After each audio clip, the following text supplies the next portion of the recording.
আপনারা দেখছেন মুশতাক ফয়েজি পীর সাহেব আছে না? আমি কিন্তু পীর সাহেব হতে চাই না। ওখানে মনের কথাটা আজকে আপনাদেরকে বলি। আমি কখনোই পীর সাহেব হওয়ার স্বপ্নও দেখি নাই, চিন্তাও ছিল না। কারণ বাংলাদেশে পীর সাহেব দেখতে দেখতে আমি অতিষ্ঠ। সব জায়গায় দেখবেন পীর সাহেব মানি হইল এ বইয়া বইয়া খাওয়ান, এই মুরিদদার বাইত কয়দিন, সেই মুরিদার বাইত কয়দিন, এখানো খানা শেষ হইয়া উঠলে আরেকখানো শেষ হইলে আরেকখানো। হগিন্নি বেটি টেহা দেয়, রিক্সাওয়ালা টেহা দেয়, হেই টেহা আত ফাইতা ফাইতা লইয়া লইয়া খায় বালা বেড়া।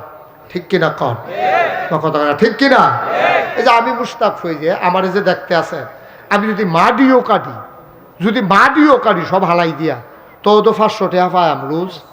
আমি যদি অটো চালাই 1000 টাকা কামাই করতাম পারা, সিএনজি চালাইলে 1500 টাকা কামাই করতাম পারা।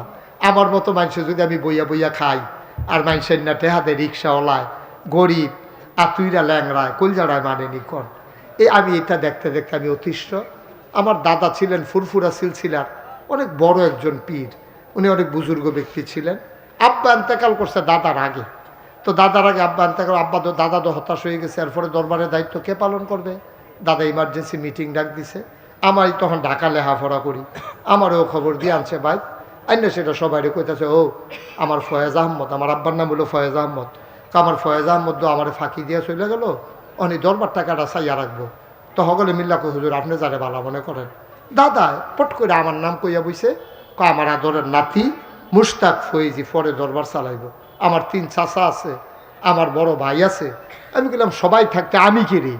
দাদাই কয় আমি জানি কেড়ায় পারবো, তুমি পারবা দেখে তুমি। আমি তো ফিরসা বইতাম চাই না। কই কি ফিরসা বইতা চাও না? আমি এই যে বাংলাদেশও যা দেখতে আছি কারবার, আমি তো অতিষ্ঠ। কই হে ফিরসাব তোমারে বানাইতাম চাই না।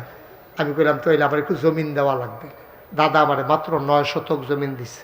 কয় শতক? দরবারের লেগে 9 শতক জমিন দিছে। আমি আর পরে জমিন কিনা শুরু করলাম।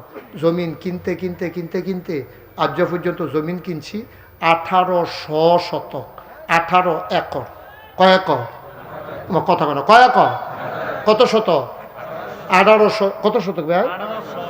18 শতক। 18 কি তারে কইল? আরে মার হাবা কয় না। 1800 শতক জমিনের উপরে আমার 10টা প্রতিষ্ঠান। একটা খানকা আছে, একটা দাখিল মাদ্রাসা, নুরানি মাদ্রাসা, হাফিজিয়া মাদ্রাসা, দাতব্য চিকিৎসালয়, গণপাঠাগার, গবেষণাগার, ছাত্রাবাস, ইয়াতিমখানা, মসজিদ। আমার মসজিদরা ছিল টিনের ঘর। চিন্তা করলাম বাঁচতাম তো না সারা জীবন, কি আর থাহা এটা কারবার গড়াই দিয়া যাই গে।